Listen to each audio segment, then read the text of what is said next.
Baik, terima kasih. Assalamualaikum warahmatullahi wabarakatuh. Waalaikumsalam. Baik, saya kira dua pembicara sebelumnya menyenangkan. Jadi saya sangat bahagia di sini melihat perkembangan-perkembangan yang terjadi. Saya akan mulai dengan pembicaraan tentang pandemi dan percepatan digital, kemudian perpustakaan digital saat ini, kemudian menggagas perpustakaan digital pasca pandemi, dan mungkin bagaimana kalau perpustakaan digital Indonesia itu untuk dunia. Jadi saya tambahkan satu poin di situ. Pertama kita lihat di sini pandemi dan percepatan digital. Ada sisi positif dan negatif dari adanya pandemi ya. Jadi pandemi ini ada sisi positif jadi dari disrupsi.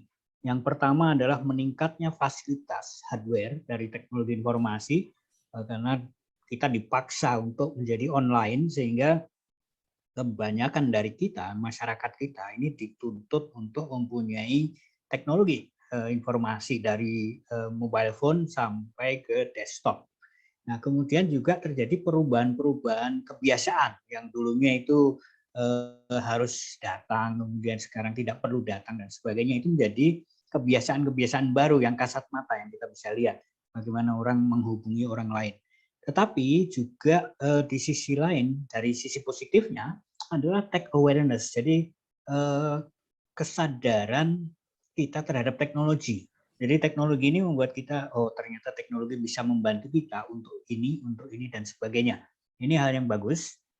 Nah juga saya kira konsep berpikir untuk melakukan kegiatan ini juga bagus. Nah ini nih hal yang bagus yang saya kira perlu kita kita lanjutkan di situ dengan juga perubahan diri dalam kebiasaan keseharian. Jadi kita ini sehari-harinya juga ada perubahan yang mungkin tidak kasat mata secara kita nggak bisa lihat secara langsung ya.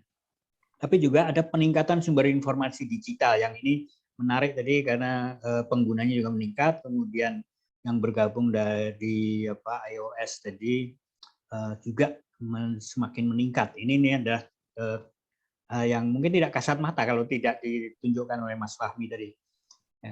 Kita ditunjukkan bahwa jumlahnya meningkat. Tadi kita nggak lihat, tapi ini hal yang saya kira positif yang bisa kita ambil. Nah, tetapi ada juga disrupsi ini di sisi negatifnya. Jadi kita masih dalam digital, tetapi rasa cetak ya. Jadi kalau tadi yang banyak itu koleksi cetak yang banyak diakses, tapi tidak hanya itu. Misalnya migrasi dari mail ke email ya. Dari mail ke email ini kita itu masih menggunakan email, tetapi attachment-nya surat. Nah ini salah satu contoh yang kita temukan sehari-hari. Jadi kita kirim surat melalui email. Nah, apa bedanya email dengan jadi mail dan email? Nah ini contoh yang bisa kita lihat selama ini. Kemudian juga suratnya itu surat dalam bentuk cetak sebetulnya yang kemudian kita digitalkan. Ini sesuatu yang menarik. Nah, sisi lain yang kita lihat juga adalah peningkatan secondary orality. Jadi tradisi lisan kita bergeser ke tradisi teknologi. Jadi kalau dulu ada primary orality, jadi primary orality adalah tradisi lisan, kita ngomong langsung. Tapi kita juga lihat meningkatnya penggunaan gadget untuk berkomunikasi, untuk WA group. Jadi masing-masing kawan-kawan yang hadir di sini saya kira sudah melebihi dari 5 atau 10 grup WA. Nanti dicek sendiri-sendiri. Ada juga yang tidak yang kita sadari juga, ada yang tidak mampu membeli perangkat TI. Jadi kapan itu saya ke Gunung Kidul, kemudian Pak Dukuhnya ini ternyata harus gantian gadget dengan anaknya untuk sekolah. Jadi Pak Dukuh mau rapat, pakai gadget, anaknya juga mau sekolah, jadi gantian dulu. Ini adalah hal yang kita lihat sendiri, bahwa ada yang tidak mampu membeli perangkat, dan ada yang terlihat tidak mampu beradaptasi dengan TI. Ini juga terjadi, tetapi memang kondisinya memang disrupsi ini memang luar biasa. Nah, yang tidak kasat mata adalah computer anxiety, jadi ada yang ketakutan kalau dengan komputer, jadi grogi, tangannya itu gemetar kalau mencet tombol. Ini pernah terjadi juga dulu di tahun-tahun 90-an, waktu saya ngajar D3, perpustakaan itu masih banyak yang grogi untuk memegang handphone, memegang teknologi lah, komputer dan sebagainya. Kemudian tekanan psikis untuk menyediakan fasilitas ini juga terjadi. termasuk di situ biaya untuk membeli perangkat ini. Kemudian juga tekanan sosiologis lingkungan, jadi berubah dalam fasilitas TI ini juga terjadi. Nah, kemudian di dalam perpustakaan digital, ini pemikiran-pemikiran di dalam kawan-kawan di dunia perpustakaan ini masih belum berkembang jauh. Jadi kadang-kadang banyak hal yang kita temui tapi masih belum sesuai ya. Jadi kita bergeser dari konvensional, kemudian terotomasi, kemudian hybrid, kemudian perpustakaan digital dan perpustakaan bookless. Ini masih kadang-kadang kita masih belum paham. Jadi konvensional itu adalah tanpa teknologi sama sekali, kemudian terotomasi itu yang pakai katalog saja, itu ada generasi 1 dari otomasi. Otomasi generasi kedua itu adalah yang katalognya sudah interaktif, orang bisa memberikan informasi, memberikan komentar dan sebagainya. Kemudian generasi ketiga ini adalah yang raknya sudah bisa berbicara, sudah memberitahu ada koleksi bukunya ada di sini misalnya. Kemudian ini yang keempat yang akan kita harapkan tahun depan sudah ada di Perpustakaan Nasional Indonesia juga. Kalau tahun ini kan di negara-negara lain perpustakaan nasionalnya sudah punya robot. Jadi di Singapura misalnya itu juga sudah robotnya sudah bisa mencari buku yang salah letak misalnya. Ini saya kira layak, ini sesuai dengan pemikiran presiden kita. Jadi penggantian robot untuk hal-hal teknis ya. Jadi sebetulnya robot itu hanya untuk menggantikan hal yang teknis yang kita bisa mengerjakan hal yang lain yang lebih baik, yang lebih produktif. Ini juga bisa mencarikan buku, jadi katalog-katalog semacam ini. Kemudian, nah dulu saya bayangkan Perpusnas itu seperti ini, koleksinya ada di bawah tanah dan aksesnya secepat ini. Jadi orang klik katalog bukunya sudah ada, nah sudah di depan mata. Ini bayangan saya nanti untuk tahun 2050 atau 2045 Perpusnas kita harapkan di seperti ini di Salemba ya. Nah, kemudian hybrid library juga ada, jadi kombinasi ini yang pada umumnya ada. Dan the bookless ini yang kadang-kadang salah interpretasi adalah perpustakaan digital dengan bookless. Jadi bookless library adalah perpustakaan yang ada gedungnya, tapi koleksinya digital, sedangkan perpustakaan digital itu nggak pakai gedung, gitu. Jadi orang langsung akses. Nah, ini contohnya tadi sudah disampaikan bahwa Ipusnas misalnya itu sudah sangat bagus. Tapi juga kita lihat seperti ini, jadi akses perpustakaan digital itu sudah mulai merambah ke nasional. Jadi kalau kita punya perpustakaan digital nasional itu saya kira bagus. Kalau internasional ini sudah 1-2 mulai ada. Nah, perpustakaan digital Indonesia itu saya kira akan menarik. Nah, ini juga orang bisa langsung baca di situ.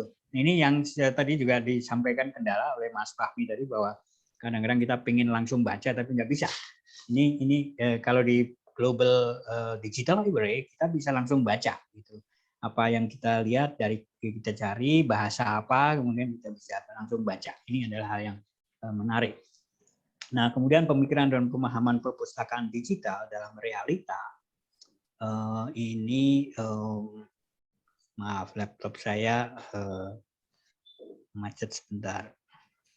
Nah, di dalam pemahaman seringkali masih kita temui jadi perangkat yang bervariasi di sisi pemustaka. Jadi kita perlu memikirkan di situ bahwa perangkatnya macam-macam dan kemampuannya bermacam-macam. Kemudian jaringan internet yang beragam juga kita perlu pahami juga. Semoga dalam waktu dekat nanti tadi Pak Ibeng sudah menyebutkan juga internetnya mudah-mudahan bisa sama. Tapi bahasa yang terbatas ini adalah persoalan yang lain. Kita perlu pikirkan. Kemudian pemahaman bahwa otomasi itu masih sudah dianggap sebagai digital, perpustakaan digital. Kemudian perpustakaan digital berbasis cetak. Jadi aturan dan kebijakannya masih. Jadi kalau kita lihat metadata atau katalog, tapi orang harus datang ke situ kalau mendapatkan bukunya, kalaupun itu digital. Ini salah satu contoh yang terjadi. Kemudian penyediaan informasi ini kurang berbasis kebutuhan. Kalau di perguruan tinggi yang ditanya dosen butuh apa, tapi sosialisasinya ke mahasiswa. Nah, ini tidak ketemu. Ini contoh-contoh yang terjadi. Kemudian kita lihat juga dalam perpustakaan digital, jadi di Indonesia itu sudah mulai banyak memberi judul digital library gitu, pakai bahasa Inggris lagi, tapi gambarnya gambar buku misalnya. Nah, ini nih bentuk-bentuk yang terjadi tanpa metadata juga di sini kan. Di sini yang dimunculkan adalah daftar buku yang kemudian bisa di-download. Nah, tapi juga kadang-kadang pemikiran kita dalam desain website itu kadang-kadang digital library tetapi gambarnya perpustakaan fisik misalnya. Juga gambarnya bentuknya kotak-kotak. Ini desain UX-nya masih belum muncul. Nah, saya kira ini hal yang penting. Nah, satu lagi yang penting lagi adalah abstract only. Kadang-kadang kita orang sekarang tidak butuh abstrak, butuhnya adalah full text. Jadi bagaimana agar kita bisa menyediakan langsung bisa dibaca itu penting. Nah, ini bisa kita pikirkan bersama. Nah, tapi ada juga perpustakaan yang kemudian judulnya digital library, tetapi isinya adalah penjelasan apa itu perpustakaan digital misalnya. Nah, kemudian juga malah ada juga menyebutkan librarian-nya siapa, profilnya seperti apa. Nah, orang tidak butuh itu, tapi butuh informasinya saja sih sebetulnya yang mereka cari. IPUSNAS itu harus download dulu. Nah, ini agak lamanya di sini. Jadi perlu dipertimbangkan bagaimana agar website platformnya itu adjustable untuk gadget, beragam gadget itu langsung satu adjustable di situ. Jadi ini perlu dipertimbangkan. Jadi tidak perlu download sekarang, ya download dulu. Jadi membacanya tidak semakin mudah, tapi agak lama dikit. Nah, ini juga model itu juga terjadi di tempat lain. Nah, ini saya kira hal yang bisa kita selesaikan karena itu adalah masalah-masalah yang tidak terlalu rumit, tetapi ini akan membantu para pemustaka untuk membaca dengan mudah. Karena apa? Karena seperti saya contohkan tadi, Global Digital Library misalnya, itu kita bisa langsung pilih apa, kemudian muncul, klik baca. Gitu.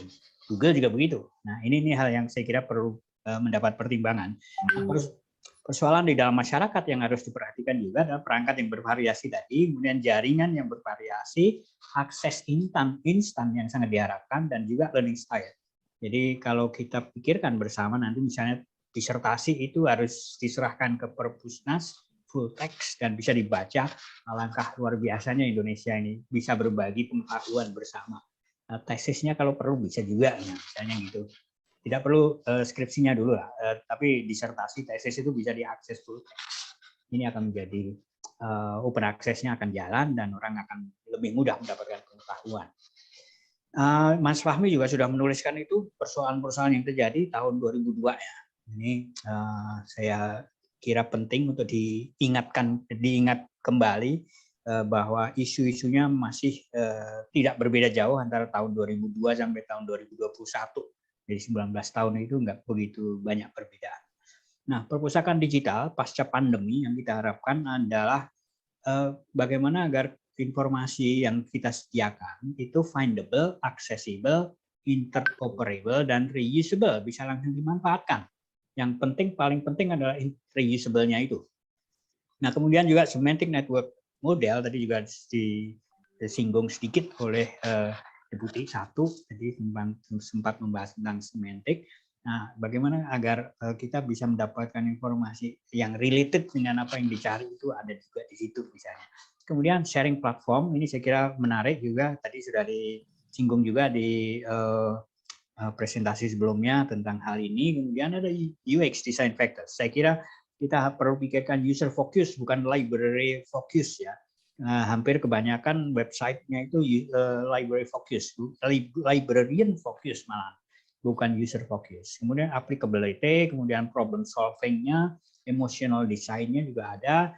Nah, tidak kalah penting adalah targeted users, siapa yang akan menggunakan perpustakaan digital kita. Kemudian juga analisis terhadap kebutuhan, ini juga penting.